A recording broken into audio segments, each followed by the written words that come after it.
Lectura del Evangelio según San Mateo.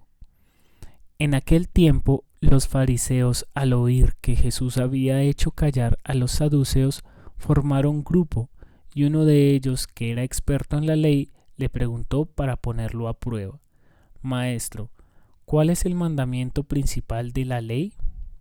Él le dijo: Amarás al Señor tu Dios con todo tu corazón, con toda tu alma, con todo tu ser. Este mandamiento es el principal y primero.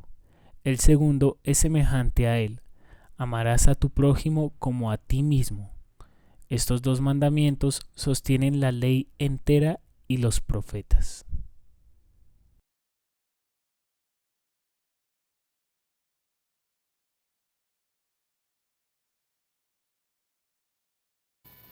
Bueno,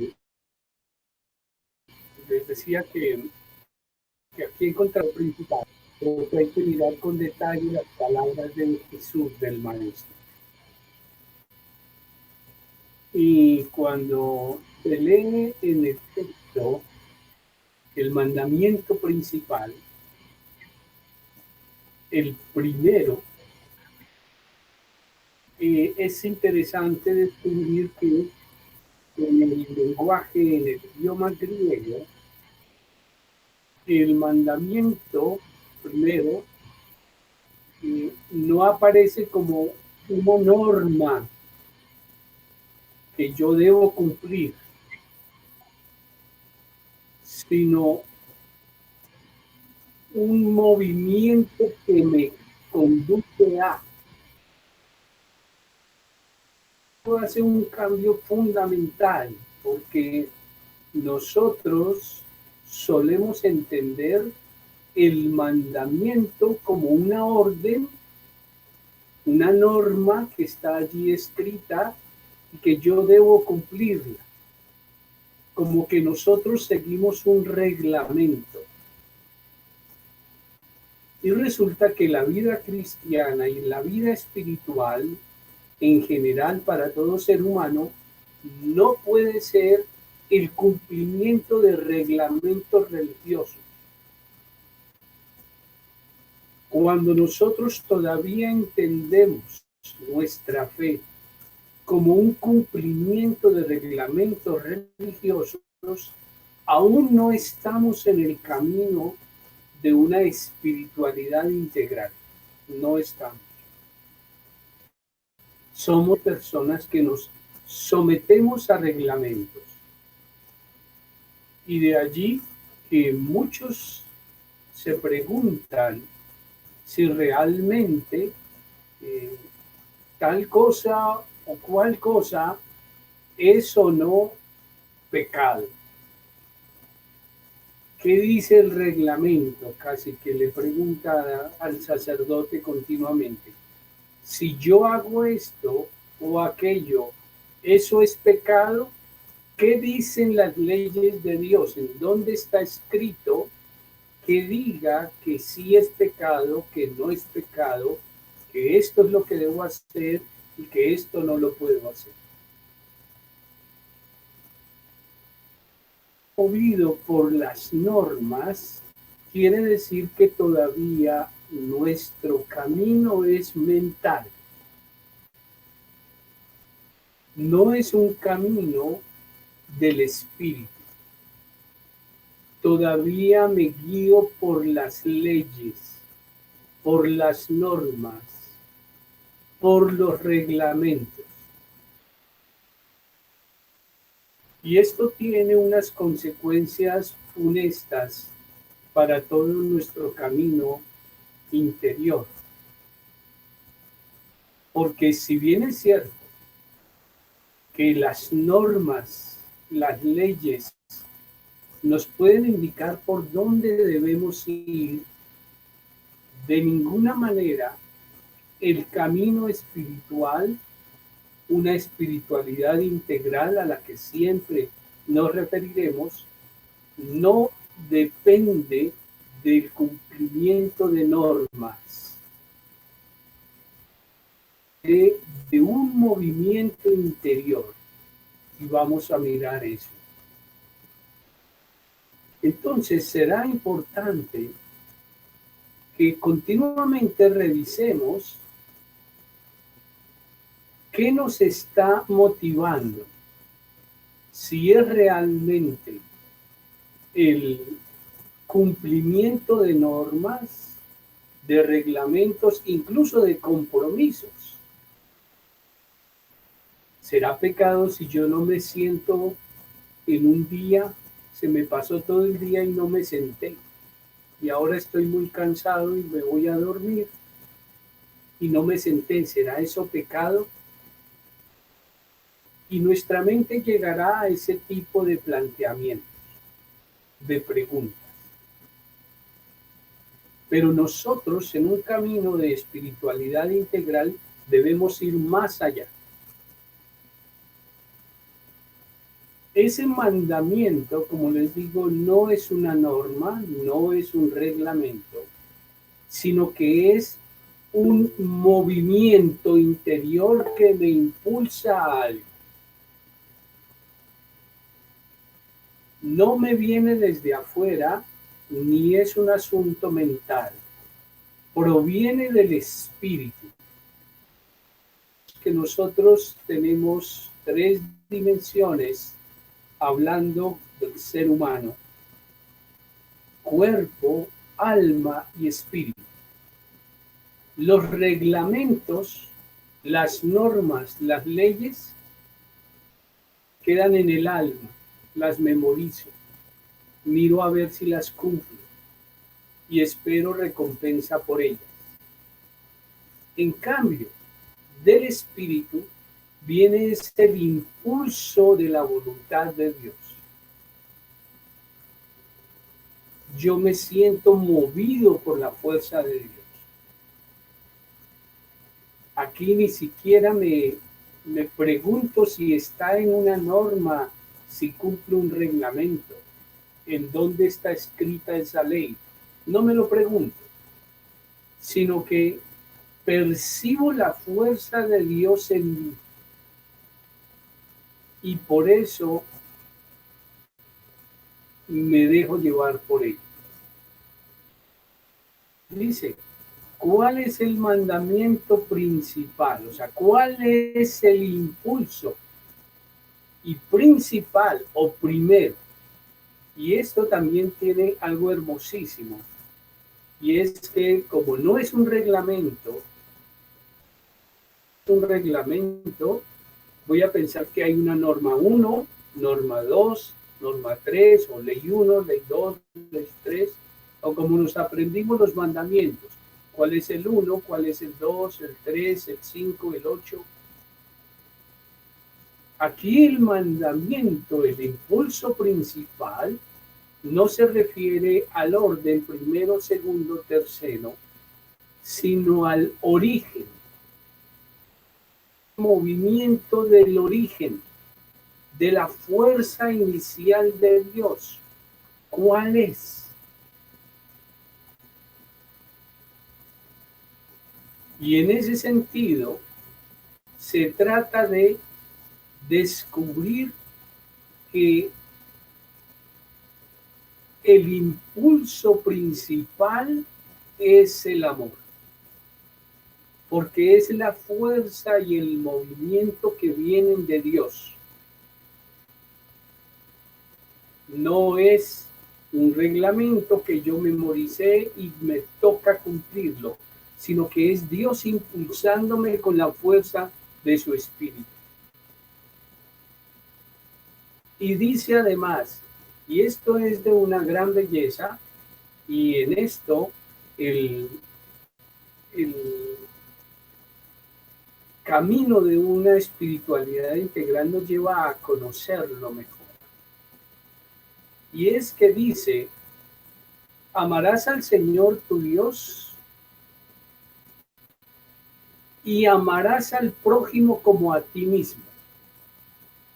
Algunos pensarán que yo entonces he de amar a los demás como me amo a mí mismo.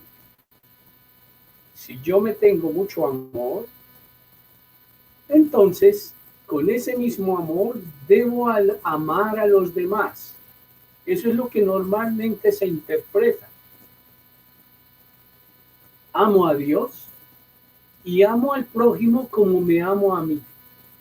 O sea que hay un amor mío y ese amor mío, entonces también busco dárselo al prójimo.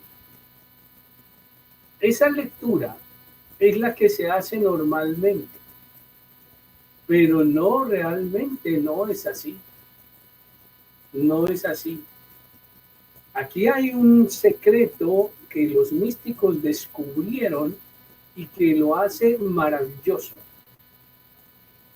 Y no es que yo ame al prójimo de la manera que me amo a mí, sino que descubro que el prójimo es parte de lo que yo soy. No es un otro al que yo le doy mi amor, no. Es yo. El prójimo es yo. El otro es lo que soy yo. Él no está fuera de mí. No es un otro, sino que es uno en mí. Por eso dice, amarás al prójimo como te amas a ti. Entonces no hay separación entre el prójimo y lo que soy yo, sino que amo al prójimo porque soy yo mismo. El dolor del prójimo es mi dolor. El amor al prójimo no es que yo generosamente le doy de mi amor, es que él es parte mía, soy yo en el otro. Entonces no hay un amor para mí y un amor para el prójimo. Es el mismo amor porque el prójimo y yo somos uno. Ese descubrimiento nos libera de graduaciones que nosotros hacemos, incluso porque es que todavía es muy mental el modo como comprendemos el amor.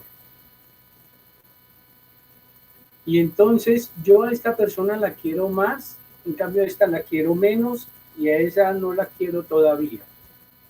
Eso quiere decir que para mí, por más de que quiera mucho a esta persona que está aquí, todavía está fuera de mí. A esta que quiero más o menos, está fuera de mí. Y obviamente, al que quiero poco o al que no quiero, está fuera de mí. Todos están fuera de mí. Si descubrimos el amor del impulso del espíritu, están todos como uno en mí. Y entonces tendré que plantearme la pregunta por si me aparece en mi mente, ¿por qué a esta persona no la quiero tanto? Y entonces voy a ver es que dentro de mí, en mi alma, existen unas resistencias propias de mi mente, de mis afectos, etcétera, que hacen que yo rechace a esta persona o a esta no la quiera tanto, sino que prefiera a esta. Y eso es muy, muy importante reconocerlo en el camino espiritual que todos hacemos. Estamos llamados a descubrir primero el impulso del espíritu, que es un impulso amoroso, que no es algo que yo saco de mis afectos, sino que viene de lo profundo, que me une a Dios, el amor es unidad, que me une inmediatamente al prójimo. Esto es lo que estamos llamados a vivir plenamente. ¿Y cómo lo logramos? El único camino que nos queda es sumergirnos en el Espíritu. Porque no se trata de una obligación, se trata de algo que sucede en mí. Y para que suceda en mí, yo debo tener capacidad de sumergirme en el Espíritu. ¿Y cómo me sumerjo en el Espíritu? Ahí está nuestra práctica. Nuestra práctica consiste en suspender mi actividad cotidiana, que estoy ocupado haciendo cosas, me siento, abandono toda otra tarea y a través de la práctica de mi oración centrante, que la acompaño con la respiración, me voy a ese silencio interior, permito que la fuerza del Espíritu vaya impregnando todo mi ser, mi alma, mis afectos, mis emociones, mis pensamientos, mis proyectos, mis deseos, mis relaciones, mi cuerpo, que vaya Él transformándose en presencia amorosa. Por eso es que nos sentamos, por eso es que hacemos nuestra práctica en silencio. Por eso es que no se trata de analizar mucho, de imaginar y de planear, bueno, esta semana yo cómo me las ingenio para amar más a esa persona que no me cae tan bien. Pues no hay posibilidad de hacerlo así. De pronto puedo planear que le puedo llevar un detalle, que la puedo saludar, que puedo aprovechar que esta semana está cumpliendo años y la saludo. Bien, eso puede suceder, pero el amor que se nos pide no es un amor que sale de un plan que yo hago en mi escritorio, sino de una fuerza, de un impulso del Espíritu en nosotros. Por eso Santa Teresa habla de la experiencia de la oración como una experiencia amorosa. Y por eso nuestra práctica es amorosa. No es una técnica simplemente. Yo técnicamente ya sé cómo poner mi cuerpo y cómo poner mis manos y mi mirada y mi respiración. Eso podrá ayudar para que yo aprenda a sentarme en una buena postura e ir disciplinando mi cuerpo. Pero una vez ya comienzo la práctica, entro en un ámbito amoroso, entro en un camino de amor, en el amor del Espíritu, y dejo que Él se encargue. Yo no tengo que sentir nada especial, sentir que me late más el corazón o que siento algo que me sube y me baja, nada de eso. Solo me abandono allí y que Él mismo se encargue de impregnarme de su amor. Él mismo verá cómo lo hace, pero yo debo dejarle espacio para que lo haga. Y además, por eso debo liberar mi mente de tanta preocupación, de tanto asunto, a través de la oración centrante, atada a la respiración. Esa es la práctica que vamos a hacer a continuación. Nuestra sentada con todo el amor, para que la presencia divina, en la fuerza de su espíritu, se encargue de impregnarnos plenamente.